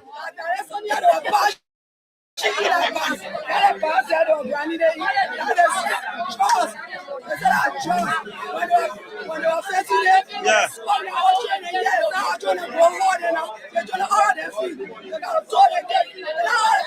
Not all the people here.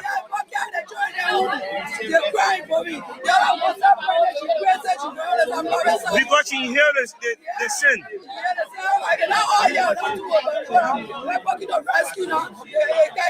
So those that came to come help, they also fell. Wow. I said, you keep on facing me. Let me go to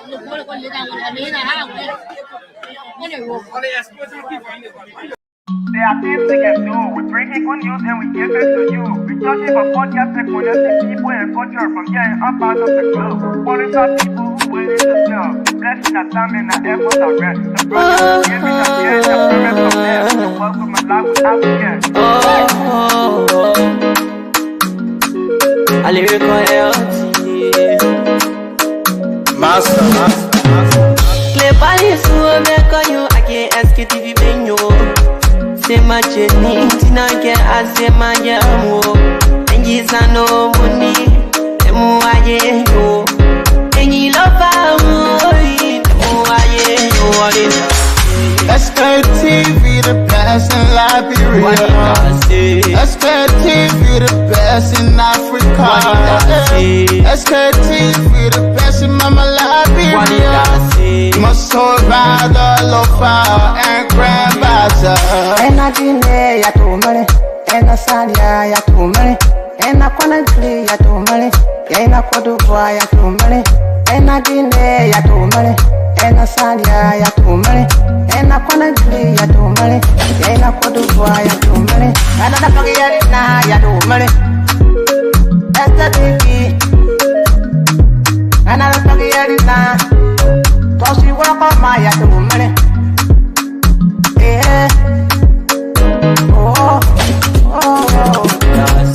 Sktv, the best in Liberia.